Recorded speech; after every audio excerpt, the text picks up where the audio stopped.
दोस्तों आज हम एक्सप्लेन करने वाले हैं आश्रम सीजन 1 के सारे एपिसोड्स को, क्योंकि आश्रम सीजन 3 पार्ट 2 बहुत जल्द रिलीज होने वाला है। इसलिए आपका पिछली स्टोरी जानना बेहद जरूरी है। अब आप वीडियो को भी लाइक कर दीजिए। हम चलिए कहानी शुरू करते हैं। तो सीरीज की शुरुआत में हम आश्रम के दो आदमियों को देखते हैं जो गर्ल हॉस्टल की वार्डन के पास आते हैं और उसे कहते हैं कि पम्मी को बुला दो। तब जैसे वो वार्डन पम्मी के कमरे में जाती है तो पम्मी उस पर अटैक करके बांध देती है। फिर पम्मी वहाँ से भागने की कोशिश करती है, लेकिन ये दोनों वार्डन को ढूंढने ऊपर आ जाते हैं। तब वो पम्मी इन दोनों को बुरी तरह से पीटती है और फिर वो व्यूअर्स को बताती है कि मैंने उस बाबा पर बहुत भरोसा कर लिया था, पर अब मुझे ये लड़ाई खुद ही लड़नी होगी। फिर यहाँ से कहानी कुछ साल पीछे जाती है, जहाँ हम देखते हैं कि पम्मी कुश्ती कंपटीशन खेल रही होती है। लेकिन जब रिजल्ट का टाइम आता है तो पम्मी को हराकर दूसरी लड़की को जिता दिया जाता है और हमें पता चलता है कि पम्मी नीची जात की है, इसलिए ऊंची जात वाले कभी उसे जीतने नहीं देते। ये देखकर पम्मी और उसके कोच को बहुत गुस्सा आता है और पम्मी वहाँ से चली जाती है। इसके बाद हम सीएम को देखते हैं, जिसने आज अपने अपोजिशन पार्टी के आदमी को अपने साथ मिला लिया था।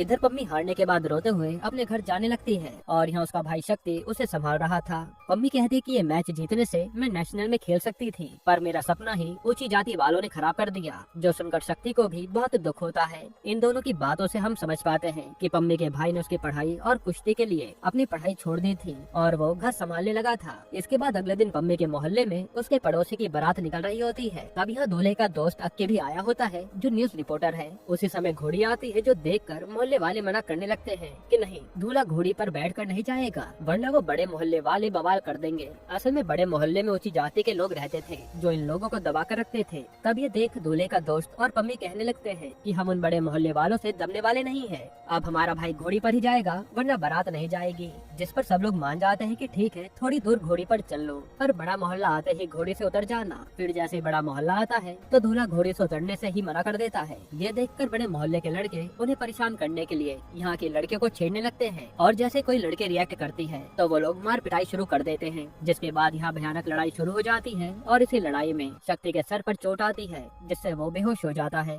ये देख बड़े मोहल्ले का मुखिया आकर इन्हें कहता है कि अभी तो सिर्फ एक का ही सर फटा है, आगे से हमसे बड़े बनने की कोशिश मत करना, वरना तुम में से कोई बचेगा नहीं। तब जल्दी से शक्ति को ये लोग हॉस्पिटल लेकर जाते हैं और अक्की अपने दोस्त और पम्मी को हॉस्पिटल ले जाते समय समझाता है कि हमें जाकर पुलिस में कंप्लेन करनी चाहिए, वरना ये लोग आगे भी पता नहीं क्या कर दे। जिस पर पम्मी भी उसकी बात मान लेती है कि मैं इन्हें मजा तो चखा कर रहूंगी। अब ये लोग पुलिस स्टेशन में कंप्लेन लिखाने आते हैं, पर यहाँ पुलिस वाला उजागर सिंह एफआईआर लिखने से ही मना कर देता है, क्योंकि वो जानता था कि अगर बड़े मोहल्ले वालों को पता चला कि उनके खिलाफ एफआईआर हुई है तो वो लोग इन सब का जीना दुश्वार कर देंगे। इसलिए वो इन्हें एफआईआर लिखवाने से मना करता है, पर अक्की और पम्मी उसकी बात नहीं मानते, इसलिए वो एफआईआर लिखवा देता है। इधर ये बात बड़े मोहल्ले वालों को पता चल जाती है कि उनके खिलाफ एफआईआर लिखवाई गई है, इसलिए वो जाकर पूरे हॉस्पिटल के स्टाफ को ही बंदी बना लेते हैं कि कोई भी शक्ति का इलाज नहीं करेगा। हालांकि ये सब होता हुआ देखकर वहाँ एक आदमी किसी को फोन करता है और कहता है कि हाँ बाबा जी की बहुत जरूरत है, अन्याय के खिलाफ वही यहाँ कुछ कर सकते हैं। फिर जैसे पम्मी और अक्की आते हैं तो वो सारे डॉक्टर से कहते हैं कि हमारे भाई का इलाज कर दो, वरना ये मर जाएगा। पर बड़े मोहल्ले के आगे किसी की भी नहीं चलती और वो कहते कि जब तक एफआईआर वापस नहीं होगी तब तक इलाज भी नहीं होगा। वहीं पुलिस को भी पता चल जाता है कि बड़े मोहल्ले वालों ने हॉस्पिटल में हंगामा कर दिया है, इसलिए वो सब वहाँ पहुँचने लगते हैं। इसके बाद हम देखते हैं कि काफी सारे लोग बाबा निराला के साथ हॉस्पिटल आते हैं और वो आते ही पम्मी और बाकी छोटी जाति वालों को कहते हैं कि अब हम आ गए हैं, अन्याय अब नहीं फैलेगा। ये कहकर बाबा निराला अपने चेले भोपा को सिचुएशन संभालने के लिए कहते हैं और भोपा जाकर बड़े मोहल्ले वालों को पहले तो पीटता है। फिर बाबा निराला आकर मुखिया से कहता है कि इलाज चलने दो, वरना अच्छा नहीं होगा। जिस पर मुखिया निराला से ही बदतमीजी करने लगता है। तब निराला उसे उसी की भाषा में जवाब देता है और मुखिया शांत बैठ जाता है। उसी समय वहाँ बाकी पुलिस वाले भी पहुँच जाते हैं, लेकिन बाबा का बॉडीगार्ड माइकल पुलिस वालों को अंदर तक जाने नहीं देता। यहाँ हमें पता चलता है कि माइकल भी पहले पुलिस में ही था, पर बाबा से मिलने के बाद माइकल बाबा का बॉडीगार्ड बन गया। वहीं हम बाबा को देखते हैं जो मुखिया को धमकी देता है कि तेरा पूरा मोहल्ला पंचायत की जमीन पर बना है, अगर हमसे उलझने की कोशिश की तो तुम्हारा घर चला जाएगा। जो सुनकर मुखिया के होश उड़ जाते हैं। वहीं हम सीएम को देखते हैं जो अपने पीए से कह रहा होता है कि ये बाबा निराला अपने भक्त बढ़ाने के लिए हर तरफ पहुंच जाता है, इसलिए हमें इसका कुछ करना पड़ेगा। अब इसके बाद बाबा शक्ति का इलाज करवाते हैं और उनकी मदद के कारण आज सब लोग बाबा को मानना शुरू कर देते हैं कि बाबा हर दुखियारे की मदद करते हैं। जिसके बाद बाबा निराला उस लड़के की की बारात भी निकालते हैं और बड़े मोहल्ले के सामने से लेकर जाते हैं। तब मुखिया को लगता है कि वो बाबा से पंगा लेकर बुरा फंस जाएगा, इसलिए वो बाबा के पैरों में पड़कर माफी मांगता है और कहता है कि बस हमारे खिलाफ FIR वापस करवा लीजिए, हम आगे से कभी ऐसा नहीं करेंगे। जो सुनकर पम्मी अपनी FIR वापस ले लेती है। फिर अगले दिन हम देखते हैं कि एक जंगल में खुदाई का काम चल रहा होता है। तब वहाँ एक कंकाल निकलता है जो देखकर सबके होश उड़ जाते हैं। इधर हम बाबा निराला को देखते हैं जो भयानक सपना देखकर उठ जाते हैं। तब वो भोपा आकर उन्हें कहता है कि मैं जानता हूँ कि तुम्हें एक ही सपना परेशान करता है, आप चिंता मत करो, मैंने उसे इन्हीं हाथों से गाड़ा था। तब हमें कुछ साल पहले का सीन दिखाते हैं जहाँ भोपा और उसके गुंडे एक लड़की को पकड़ रहे होते हैं, लेकिन वो लड़की वहाँ से भाग जाती है। तब ये लोग जैसे तैसे उस लड़की को पकड़कर मार डालते हैं और फिर उसी जंगल में गाड़ देते हैं। यानी वो कंकाल इसी लड़की का था। अब प्रेजेंट में कंकाल मिलने वाली बात पुलिस से लेकर मीडिया तक पहुंच जाती है और हर कोई जानना चाह रहा था कि ये कंकाल आखिर है किसका। तभी वहाँ की चुपके से आकर उस कंकाल की पूरी वीडियो बनाता है, लेकिन सही मौके पर उजागर पहुँच के वो फुटेज छीन लेता है क्योंकि ऊपर से ऑर्डर थे कि कोई कंकाल तक नहीं पहुँचना चाहिए। इसके बाद वहाँ SSP आते हैं जिन्हें उनका सीनियर फोन पर कहता है कि चाहे कुछ भी हो जाए ये केस ज्यादा बड़ा नहीं होना चाहिए, जितना जल्दी हो सके इसे दबा दो, वरना यहाँ जो फैक्ट्री बनने वाली है उसका काम रुक जाएगा। असल में CM ने ही जंगल में एक फैक्ट्री खोलने की परमिशन एक कंपनी को दी थी और वो नहीं चाहते थे कि इस काम में कोई दिक्कत आए। तब यह SSP उजागर से कहता है कि ये कंकाल पोस्टमार्टम के लिए भेज दो, लेकिन कहना कि हल्का फुल्का एग्जामिन करके रिपोर्ट बना दे, हमें और कुछ नहीं करना। इसके बाद वहाँ पूर्व CM हुकुम सिंह आता है जो इस केस में कुछ ज्यादा ही दिलचस्पी ले रहा था ताकि वो CM को नीचा दिखा सके, पर उसे अंदर जाने ही नहीं दिया जाता। इधर CM के पास कंपनी का मालिक आकर कहता है कि आप ये मामला शांत करवा दीजिए वरना हमारे लिए दिक्कत हो जाएगी। फिर जब हुकुम सिंह अपनी पार्टी मेंबर से CM को इस बार हराने की बात कर रहा होता है, तब उसकी पार्टी का मेंबर कहता है कि अब तुम्हारी पार्टी नहीं जीत सकती क्योंकि हम लोग CM के साथ ही जा रहे हैं। ये कहकर वो अपने साथ काफी सारे मेंबर्स लेकर चला जाता है और हुकुम सिंह बस देखता रह जाता है। इधर आज पम्मी जब कैंटीन में होती है तब वहाँ वही लड़की उसे ताने मारने लगती है कि मैंने इसे कंपटीशन में कैसे हराया था। तभी सुनकर पम्मी को गुस्सा आ जाता है और वो उसे खूब मारती है, जिसे उसका एक साथी पकड़ कर ले जाता है और कहता है कि तुझे उस पर हाथ नहीं उठाना चाहिए था, ना जाने उसके भाई लोग अब क्या हाल करेंगे। तब पम्मी कहती है कि मैं भी एक ऐसे आदमी को जानती हूँ जिसका कोई कुछ बिगाड़ नहीं सकता। ये कहकर वो सीधा निकल जाती है बाबा निराला से मिलने। इधर शक्ति से मिलने उस लड़की के भाई आ जाते हैं जिसे पम्मी ने मारा था और वो गुस्से में शक्ति को खूब मारते हैं। फिर यहाँ जब पम्मी अपने घर पर आती है तो शक्ति उससे पूछता है कि तू क्या कांड करके आई है, पर वो बिना जवाब दिए ही अपने कमरे में चली जाती है। यहाँ जब साधु पोस्टमार्टम रिपोर्ट लेने आता है तो उसे पता चलता है कि कोई नई डॉक्टर आई है जिसने उस कंकाल की पूरी डिटेल में रिपोर्ट बनाई थी। तब वो उजागर को बुला लेता है और जैसे उजागर उस डॉक्टर से मिलता है तो वो बस उसे देखता ही रह जाता है क्योंकि वो काफी सुंदर थी। फिर ये डॉक्टर नताशा बताती है कि अब तक इतना ही पता चल पाया है कि ये कंकाल किसी लड़की का है जो 20 से 22 साल की होगी और इसका मर्डर चाकू से किया गया था। फिर वो सब बताकर उजागर से इस केस को सॉल्व करने के लिए कहती है कि इस लड़की को इंसाफ तो मिलना ही चाहिए। अब जैसे उजागर वहाँ से जाने लगता है तब अक्की आकर नताशा का इंटरव्यू लेता है जिसमें नताशा उस कंकाल के बारे में सब कुछ बता देती है, पर नताशा के जाते उजागर वो टेप भी उससे छीन लेता है क्योंकि वो इस केस को बाहर आने नहीं दे सकता था। इधर माइकल आकर कहता है कि उस कंकाल के कारण दिक्कत न हो जाए, पर बाबा और भोपा कहते हैं कि बस तुम नजर रखो, हमें और कुछ नहीं करना। अब अगले दिन पम्मी कॉलेज जाने के बहाने अपने घर से निकलती है। तब शक्ति भी उसका पीछा करने लगता है कि ये जा कहाँ रही है। तब पता चलता है कि पम्मी तो आजकल रोज बाबा निराला के आश्रम जाती है। ये देखकर वो चौंक जाता है। फिर वो सीधा पम्मी को आकर डांटने लगता है कि तुझे हम पढ़ाना चाहते हैं और तू यहाँ बाबा के आश्रम आने लगी। तब पम्मी कहते हैं कि बाबा जी बहुत अच्छा काम कर रहे हैं, इनके जैसा दुनिया में कोई भी नहीं है। फिर वो शक्ति को बाबा के द्वारा बनाए गए वृद्ध आश्रम से लेकर लड़कियों के कॉलेज हॉस्टल तक सब दिखाती है और कहते कि बाबा जी ने सबके लिए प्रबंध करके रखा है, यहाँ कोई भी भूखा नहीं सोता और अब मुझे भी साध्वी बनना है। ये सुनकर शक्ति के होश उड़ जाते हैं। तभी वहाँ रोहतास नाम के आदमी से पम्मी शक्ति को मिलाती है और वो भी बाबा के गुणगान गाने लगता है, जिस पर शक्ति को भी थोड़ा थोड़ा यकीन हो जाता है कि ये बाबा जी सच में बहुत अच्छा काम कर रहे हैं। साथ ही रोहतास बताता है कि मैं तो बाबा जी का सेवादार हूँ जो उन्हीं की फैक्ट्री में काम करता हूँ और मुझे यहाँ 20,000 रूपए तनख्वाह मिलती है। इसके बाद हम बाबा निराला को देखते हैं जो लोगों को मोह माया से दूर रहने का भाषण दे रहा होता है और वो कहता है कि आज हमारे पास 3 सेठ आए हैं जो अपना सारा धन आश्रम के नाम करके मुक्ति पाना चाहते हैं। तभी हम उन तीनों सेठ को देखते हैं जो भोपा से कह रहे थे कि हमें जाने दो, हमें कुछ त्यागना नहीं है। तब उन्हें लेने बाबा आते हैं और कहते हैं कि ये सब मोह माया ने तुम्हें जकड़ लिया है, पहले तुम लोग प्रसाद खाओ। और जैसे वो लोग लड्डू खाते हैं तो वो लोग बाबा निराला की बात मानने लगते हैं जैसे लड्डू में कुछ मिला हो। फिर बाबा उन लोगों को सबके सामने लाकर उनका शुद्धिकरण करते हैं और फिर उन्हें आश्रम के कमांडर बनने के लिए एक डॉक्टर के पास भेज दिया जाता है। अब यहाँ होता क्या है ये आपको आगे पता चल जाएगा। फिर घर जाते समय शक्ति पम्मी को डांटने लगता है कि ये बाबा औरों की भक्ति करने में बहुत समय है, पहले तो कुछ बन जा। लेकिन पम्मी को साध्वी ही बनना था और वो शक्ति की बात नहीं मानती। अब अगले दिन उजागर उसे डॉक्टर के पास आता है और कहता है कि मैडम ऊपर से ऑर्डर है कि आप इस रिपोर्ट को बदल दो ताकि ये मामला यही दब जाए। जिस पर नताशा कहती है कि आप लोग इंसान हो भी या नहीं, इस लड़की का मर्डर किया गया है और आप लोग मामला दबाना चाहते हैं। ये कहकर वो दोनों को खूब सुनाती है और आज उजागर को बहुत बुरा लगता है कि हम पुलिस वाले होकर भी कुछ नहीं कर पा रहे। इसलिए वो नताशा से वादा करता है कि वो ये केस सॉल्व कर रहेगा। फिर यहाँ से जाते समय साधु उजागर से बताता है कि वैसे नताशा मैडम शादीशुदा थी जिनकी अरेंज मैरिज हुई थी, पर इन्होंने बाद में तलाक ले लिया। ये सुनकर उजागर खुश हो जाता है क्योंकि उसे तो नताशा पसंद ही थी। इधर रात को ही पम्मी अपने भाई से लड़ने के बाद घर छोड़ने का फैसला करती है और सीधा बाबा निराला के आश्रम पहुंच जाती है साध्वी बनने। फिर जब सुबह की आरती के समय बाबा पम्मी को देखते हैं तो पहचान जाते हैं कि ये तो उसी मोहल्ले की लड़की है। यहाँ पम्मी कहते कि बाबा जी मुझे साध्वी बनकर आपकी सेवा करनी है, लेकिन बाबा मना कर देते हैं कि जब तक लड़की के घर वाले उसे इजाजत नहीं दे देते हम किसी को भी साध्वी नहीं बनाते, इसलिए पहले अपने घर वालों को लेकर आओ। इधर हुकुम सिंह का पीओसी बता रहा होता है कि ये बाबा निराला आजकल कई सीटों के वोटर्स को कब्जे में करके बैठा है, इसलिए अगर हमें चुनाव जीतना है तो उससे दोस्ती बढ़ानी होगी।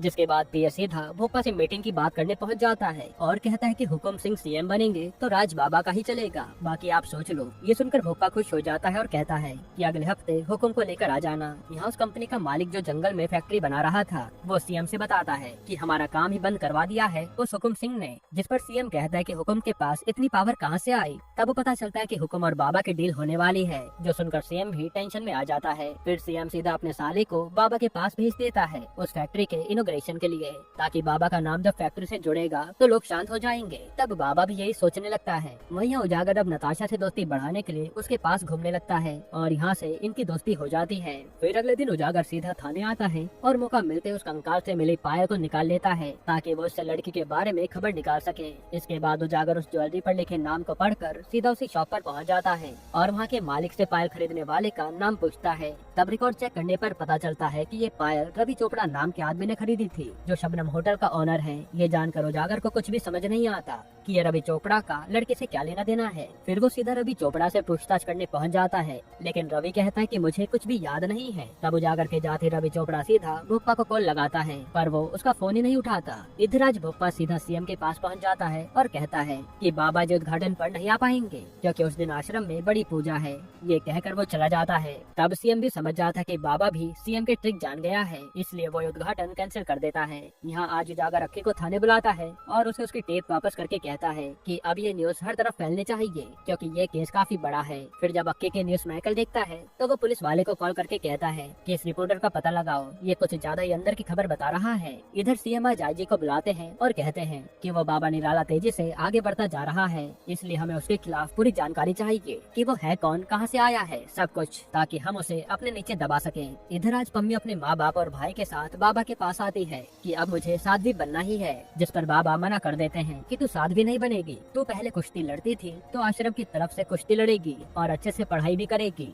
ये सुनकर सब खुश हो जाते हैं और फिर वहाँ शक्ति जाते हुए कहता है कि ये बाबा कितने अच्छे हैं, मुझे भी यहाँ नौकरी मिल जाती तो मैं पम्मी के साथ ही रह लेता। इसके बाद ये लोग पम्मी को हॉस्टल में रूम दिलवा देते हैं और हर चीज देखकर पम्मी को बहुत खुशी हो रही थी। फिर रोहतास शक्ति को बाबा जी के पास लेकर आता है और कहता है कि बाबा जी ये भी यहाँ का सेवादार बनना चाहता है, जिस पर बाबा उसे कहते हैं कि ये लालच के लिए यहाँ आया है, हम इसे नहीं रख सकते। तब शक्ति कहता है कि मैं आपकी सेवा के लिए कुछ भी कर सकता हूँ, बस आप मुझे सेवादार बना लो। जिस पर बाबा कहते हैं कि कल कुछ लड़कियों का मैं विवाह करवा रहा हूँ, तुम्हें बस एक लड़के से शादी करनी होगी। जो सुनकर शक्ति चुपचाप वहाँ से चला जाता है। फिर बाहर आकर रोहतास उसे बताता है कि वो लड़कियाँ प्रोस्टिट्यूट हैं जिन्हें बाबा अब अच्छी जिंदगी देना चाहते हैं, इसलिए वो शादी करा रहे हैं। तब शक्ति तो मना कर देता है कि मैं ये शादी नहीं करूँगा, लेकिन पम्मी उसे समझाती है कि बाबा जी जो करते हैं वो सही करते हैं, मैं उनके खिलाफ कुछ भी नहीं सुनूंगी और तू भी उनकी बात मान ले। इधर रवि चोपड़ा भूपा से बात करके बताता है कि पुलिस वाले उस लड़की की पायल मेरे पास लाए थे, ऐसे तो मैं मुसीबत में फंस जाऊंगा, आप इस केस को देख लीजिए।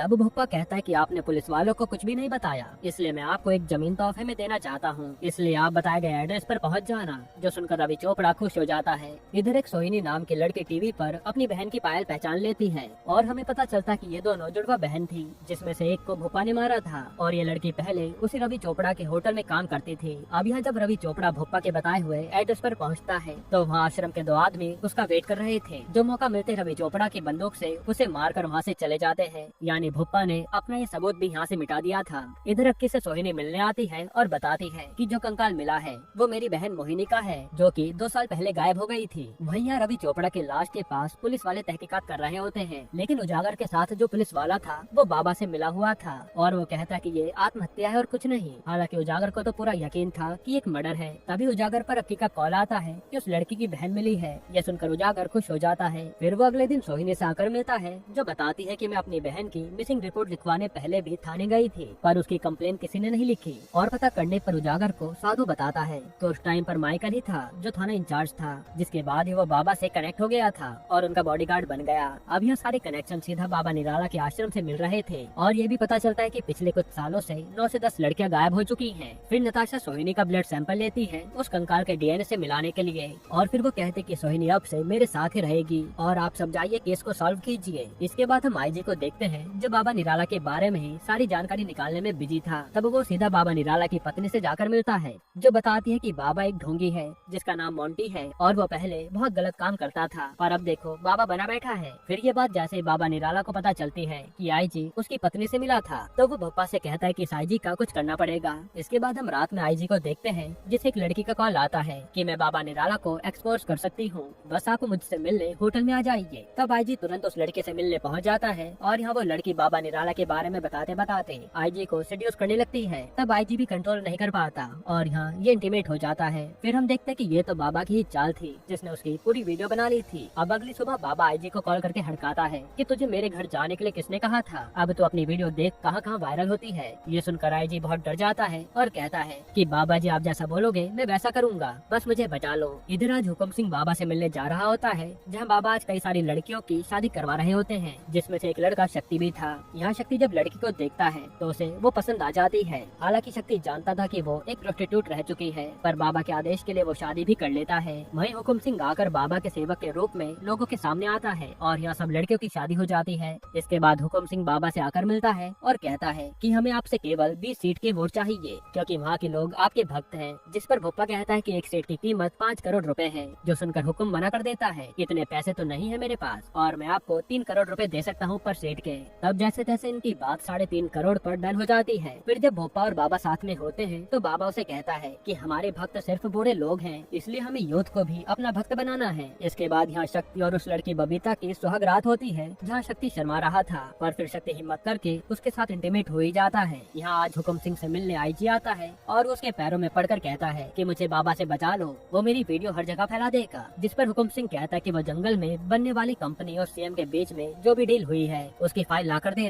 और मैं तुम्हारा मामला संभाल लूंगा। जिसके अगले ही दिन हुकुम सिंह वो फाइल लेकर लोगों के सामने आता है और सीएम को एक्सपोज कर देता है कि उसने पैसा खाकर वो जमीन अलॉट की थी। इसके बाद हुकुम सिंह के साथ आईजी सीधा बाबा के पास आता है और वो उसकी बनाई हुई फाइल देकर कहता है कि आपके खिलाफ सारे सबूत इसी फाइल में है, बस आप मुझे माफ कर दो। तब बाबा उसे माफ करते हुए अपना प्रसाद दे देते हैं। फिर अगले दिन ये खबर आती है कि आईजी को दिल का दौरा पड़ा है, इसलिए वो हॉस्पिटल में है। वहीं सीएम भी अब ये घोटाला सामने आने से काफी ज्यादा टेंशन में था कि वो अब करे क्या। इधर पम्मी अब अपनी कुश्ती की ट्रेनिंग शुरू कर देती है, जहाँ उसे काफी मजा आ रहा था। फिर माँ शक्ति उससे मिलता है और कहता है कि आज मैं बबीता को माँ बाबूजी से मिलाने जा रहा हूँ, बस मम्मी चिल्लाए ना। फिर यहाँ आज होटल शबनम में आकर उजागर और साधु वहाँ के मैनेजर से पुराने सीसीटीवी फुटेज लेकर चेक करने लगते हैं। तब इन्हें मोहिनी का फुटेज मिलता है, साथ ही इन्हें कविता भी एक फुटेज में नजर आती है, जो देखकर उजागर एक वेटर से इनके बारे में पूछता है और कविता का एड्रेस उससे ले लेता है। फिर ये लोग कविता के माँ बाप से आकर कविता के बारे में पूछते हैं, जिस पर उसके पापा बताते हैं कि हमारी बेटी कुछ साल पहले विधवा हो गई थी,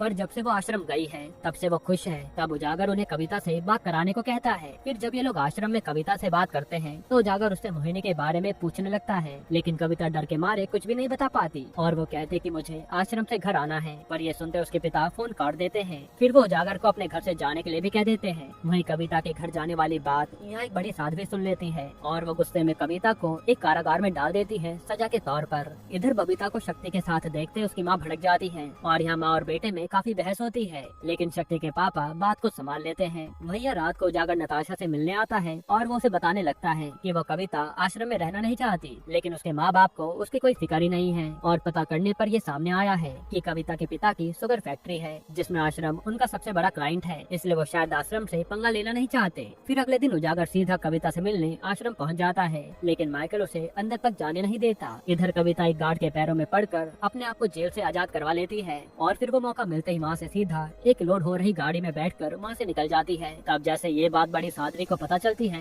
वो भोपा से जाकर कहती है कि हमें कविता को ढूंढना होगा, जिसके बाद ये लोग कविता को ढूंढने लगते हैं। हालांकि थोड़ी देर बाद इन्हें पता चलता है कि कविता तो अपने माँ बाप के घर गई है, इसलिए ये लोग सीधा वहाँ जाने लगते हैं। वहीं यहाँ कविता अपने भाई को कॉल करके घर बुला लेती है, क्योंकि भाई उसे इस नर्क से निकाल सकता है, वरना उसके माँ बाप तो उसकी नहीं सुनने वाले। अब जैसे उसका भाई घर आ रहा होता है, तब भोपा के कुछ गुंडे उसे बिना वजह पीट कर चले जाते हैं और भोपा आकर उसे घर तक पहुँचाता है। फिर जैसे कविता ये सब देखती है तो उसके होश उड़ जाते हैं कि इन्होंने मेरे भाई का क्या हाल कर दिया। जिसके बाद भोपा कविता को साइड में ले जाकर कहता है कि अगर तूने किसी के सामने भी मुंह खोला तो मैं तेरे पूरे परिवार को मरवा दूंगा, और आज तो तू यहाँ रह ले, लेकिन कुछ दिन में चुपचाप आश्रम आ जाना, वरना मेरे लोग तुम में से किसी को नहीं छोड़ेंगे। इधर आज पम्मी से मिलने उसका पहले वाला कोच आता है, जो कहता है कि तू कहाँ इस पाखंडी बाबा के चक्कर में फंस गई, तो अपना करियर ऐसे बर्बाद मत कर। ये सुनते पम्मी को गुस्सा आ जाता है और वो अपने कोच को ही सुनाकर चली जाती है कि मैं बाबा जी के बारे में कुछ भी नहीं सुनूंगी। यहाँ आज भोपा होम मिनिस्टर से बात करके उजागर के थाने के पुलिस वाले दास का प्रमोशन करा देता है,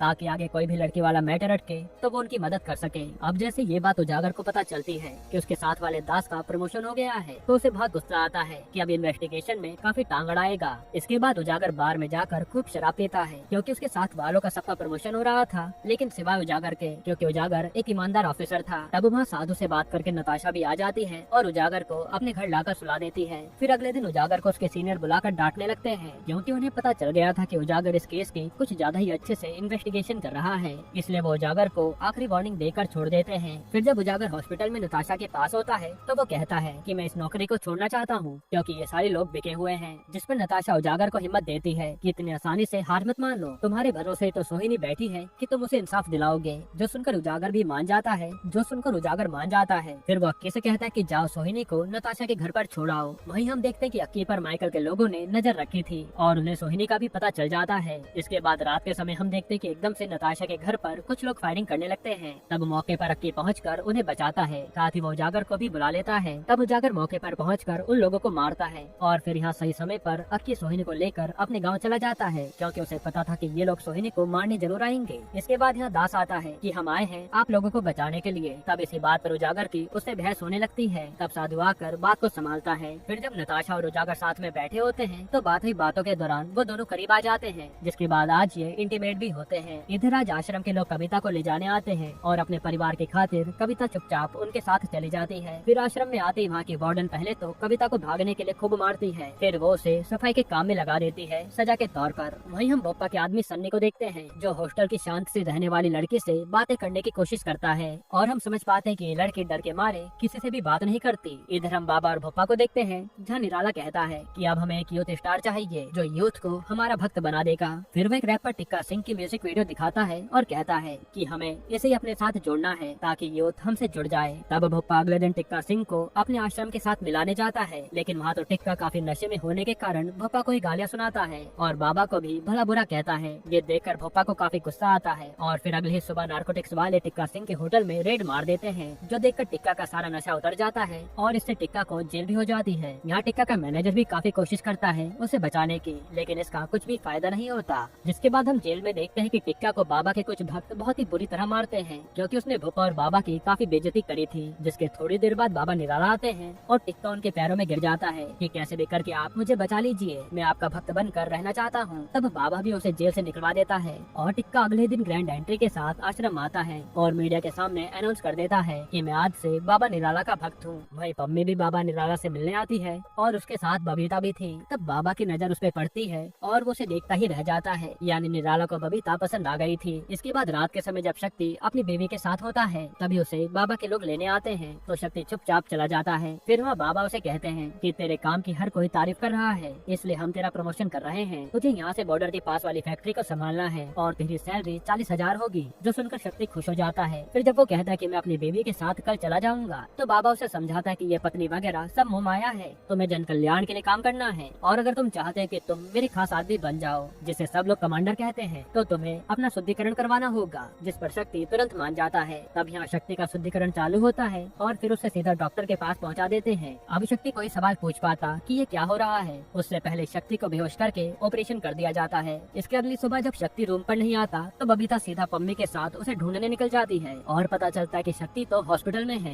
यहाँ बाबा शक्ति के पास बैठे होते हैं, जिनसे शक्ति कह रहा था कि आपने मेरी जिंदगी बर्बाद कर दी, अब मैं बबीता को खुश कैसे रखूंगा। तब यहाँ हमें पता चलता है कि बाबा ने शुद्धिकरण के नाम पर शक्ति के टेस्टिस कटवा दिए हैं। फिर निराला उसे समझाता है कि ये शुद्धिकरण तो मैंने भी करवाया है, तभी तो मैं बाकी लोगों से ऊपर उठ पाया हूँ। जो सुनकर शक्ति भी खुश हो जाता है। तभी वहाँ बबीता और पम्मी आती है और वो पूछने लगती है कि किस बात का ऑपरेशन हुआ है, लेकिन शक्ति उनसे बहाना बना देता है और कहता है कि मेरा प्रमोशन हो गया है, मुझे कल सुबह दूसरी फैक्ट्री जाना है। ये सुनकर वो खुश हो जाते हैं। हालांकि बबीता को कुछ गड़बड़ लग रही थी। इधर उजागर अपने एक आईपीएस दोस्त से जाकर मदद मांगता है कि तुम एक रूटीन इन्वेस्टिगेशन के लिए ऑर्डर दे दो, ताकि हम आश्रम और उससे जुड़े लोगों की जांच कर सकें, जिस पर उसका दोस्त भी रेडी हो जाता है। फिर हम देखते हैं कि साधु और उजागर अपनी नौकरी से छुट्टी ले लेते हैं और इन दोनों ने आश्रम में घुसकर एविडेंस इकट्ठा करने का मन बना लिया था। वहीं एक आश्रम की फैक्ट्री में नारकोटिक्स वाले रेड मारते हैं। तब भोपा उन्हें पैसे खिलाकर उनका मुंह बंद करवा देता है। हालांकि हमें ये तो समझ आता है कि यहाँ ड्रग्स का कुछ ज्यादा यूज हो रहा है। इधर अक्की को उसके दोस्त का कॉल आता है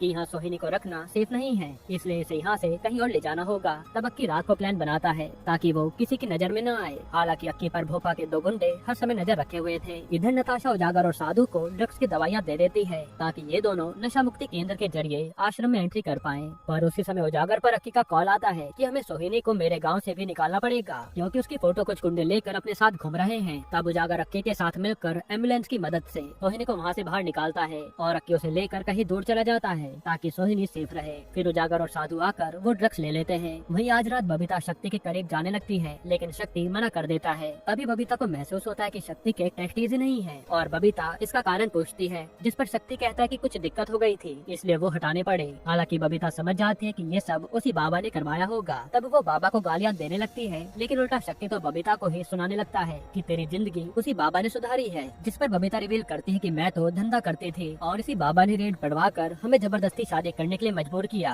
वरना ये हमें जेल में ही सड़वा देता। जो सुनकर शक्ति भी उसकी बात नहीं मानता और उसे चाटा मारकर चला जाता है। इसके बाद शक्ति को बाबा का आशीर्वाद दिलवाकर दूसरी फैक्ट्री में भेज देते हैं और बबीता बस दूर से देखते रह जाती है। फिर रात को जब बबीता सोने जा रही होती है, तभी उसे बाबा के लोग लेने आते हैं और वो उसे सीधा दूसरे रास्ते से एक कमरे में लाते हैं। वहीं निराला बाबा उसका इंतजार कर रहा था। तब बबीता कहती है कि आपने मेरी जिंदगी बर्बाद कर दी, मैं अभी तो खुश रहने लगी थी, पर आपने मेरे पति के साथ अच्छा नहीं किया। तब निराला उसे शांत करने के लिए प्रसाद के तौर पर लड्डू खिलाता है, जिसे खाते बबीता नशे में हो जाती है। यानी लड्डू में ही बाबा नशे की दवाइयाँ डलवाता था ताकि लोग उसके कंट्रोल में रहे। इसके बाद बाबा नशे की हालत में बबीता के साथ इंटीमेट होता है। यहीं पर सीजन 1 खत्म होता है।